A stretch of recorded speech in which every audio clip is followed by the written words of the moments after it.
Greetings anime comrades, today we have an anime NieR Automata. I am not familiar with the game and so my retelling will rely solely on the anime. The anime kicks off with an aerial battle. 2B is instructed to locate and destroy the enemy Goliath type and gather intelligence. She bursts into the enemy base while crashing her aircraft. The invasion of the base has not gone unnoticed, she is attacked by robots. But they are no threat to her and she clicks them like sunflower seeds. The last robot is destroyed and she can take a break, but no such luck. She is attacked by a quarry excavator. She wonders if this is their target, but no, it's just another obstacle.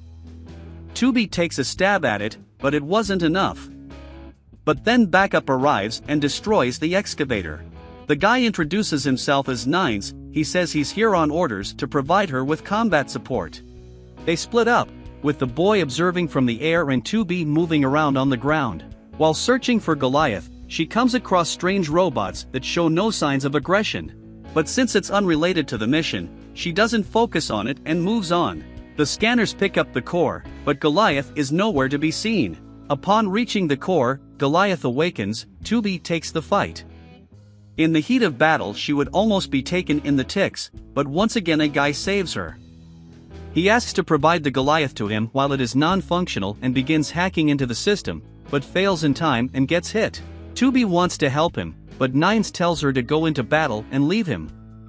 She takes his flying machine and goes into battle. In the course of the battle she is able to overpower him Goliath. Before she can catch her breath, 3 more of these Goliaths show up. The situation is hopeless. The guy suggests using black boxes. It's something like a self-destruct like a predator. The end. Thank you for watching to the end. Like, subscribe to the channel and see you later. Yes, a corny joke, sorry, I couldn't resist. 2B wakes up at the base, and how is that possible? Very simple, because they are not human, but combat androids. She runs to Nines to thank him, as he managed to transfer their database, but he says he knows nothing about it, as he has only memories before the mission began. It turns out that he only passed on her memories. Next we are shown a robot who has become conscious of himself. He wakes up after the battle. When he returns to the base he is repaired and sent back to his workplace, but it is too boring. So he goes wandering around the workshop, where he comes across a book, after which he starts watching movies and reading books. He goes for a walk and bumps into a man, who in turn opens fire on the robot. But he is not interested in him. A growing flower is much more interesting than some warrior. He took the flower carelessly and crumpled it up. Apparently this fact upset him a lot and made him change the color of his eyes. Now the robot was interested in botany and decided to grow flowers. He watered the seeds, watched them grow, took care of the flowers, and it was so exciting that other robots became interested. In general, he found like-minded people. Not far away, resistance men were replenishing ammunition from abandoned depots. They were spotted by hostile robots and moved toward them. There were botanical robots standing in their way. It is not clear why they fell out of favor. Perhaps they tried to protect the flowers, but as a matter of fact, they were destroyed. The humans, fleeing from the robots, decided to set a trap. They ran across the field with the flowers that the robot nerd was tending, and they booby-trapped the bridge and waited in ambush. The robot nerd was shocked by this arbitrariness, when his work is so mercilessly destroyed. But he is put out of his misery by the flying androids. He is carpet-bombed. Bleeding with oil, he sees a flower, reaches for it, but his powers leave him and he dies.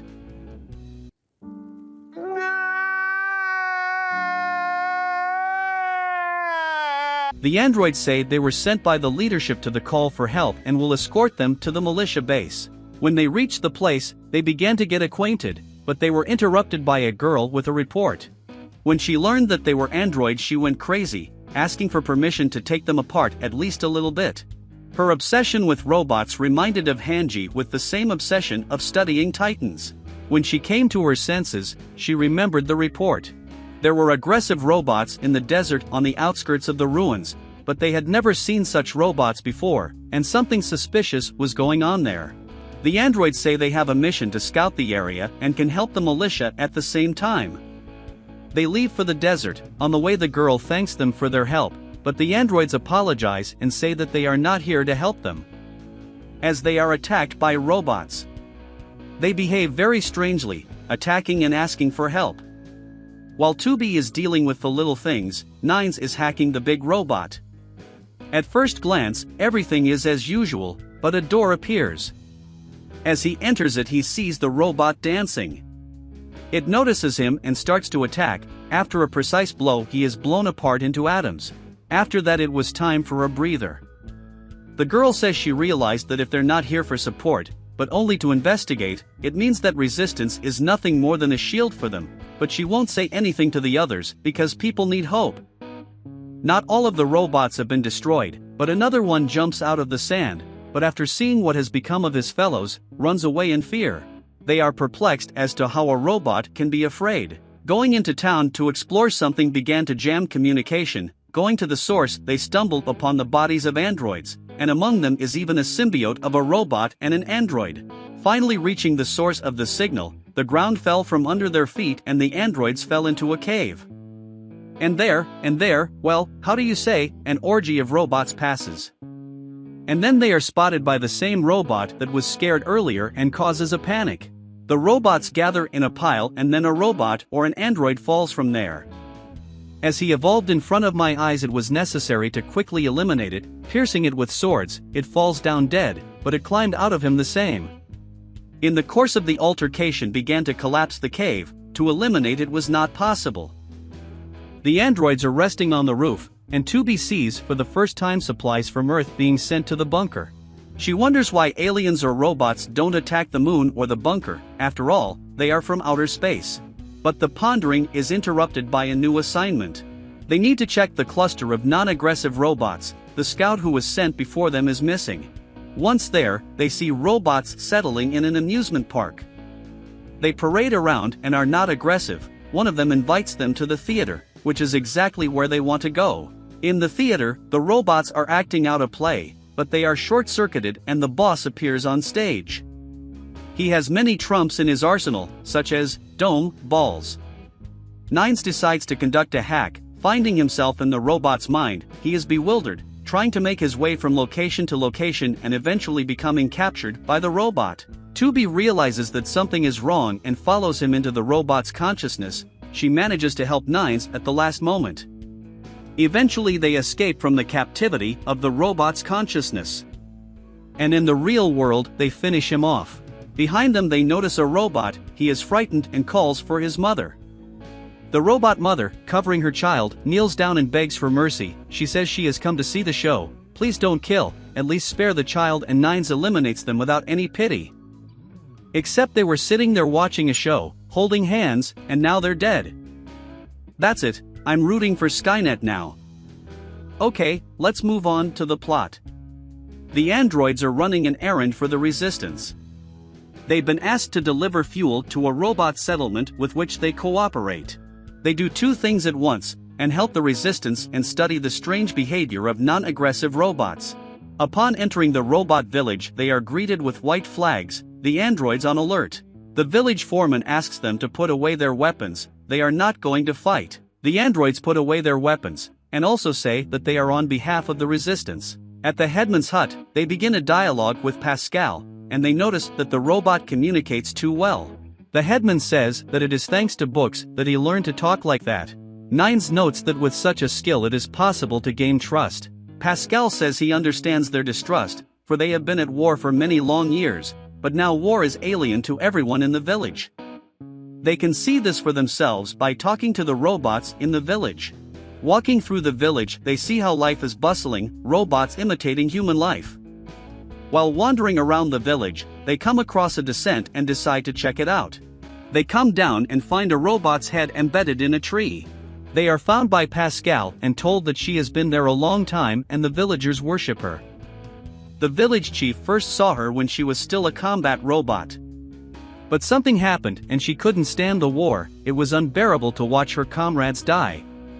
From that moment on, she decided to settle down by this tree and accept the same robots who refused to go to war. Pascal gives a music box to the children, but they start fighting over it, seemingly just a normal childish prank. But Nines says they've given up the war, but the arguments remain if they continue to do so, and they are interrupted with a request for a planning report. Nines says there is nothing to report. 9 set up radars around the perimeter, but at the beginning one malfunctioned and he ran to check what was wrong with it. 2B and the commander are alone. The android notices that she looks at her strangely and asks what's wrong.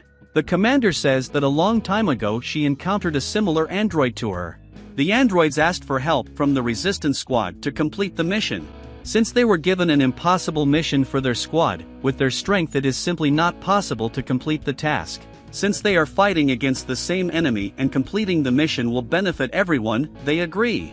On the way they are explained the details of the mission. It is necessary to climb a mountain where there is an elevator leading to the server. Destroying it, the machines in the area will stop attacking. Taking a break, the two had a water carrying contest. While the point is being made, Lily has been infected with a virus. They want to shoot her because they think they can't save her anymore. But the androids don't let that happen, as there is a chance for salvation. Holding Lily, the android begins to cleanse her of the virus. The virus cleanup was successful. To be honest with you, I don't know whether there are real people in this world or only those who pretend to be them. Well, let the intrigue remain. Those who know what's up, write in the comments marked spoiler please. While making their way to the target, they were attacked by robots, and many comrades were killed along the way. 2 remained to apprehend the robots. 2 more stayed at the elevator, as one android became infected. When they came down, the commander left Lily in the elevator. She sent her back, because when she got out, the server would be down. What became of them was left out of the picture. When she got out, the robots were already inactive. This was the first half of the season NieR Automata. The second part will be released when the whole anime comes out. But what kind of sequel I'll do first depends on the activity in the comments below the video. Thanks for watching and see you soon.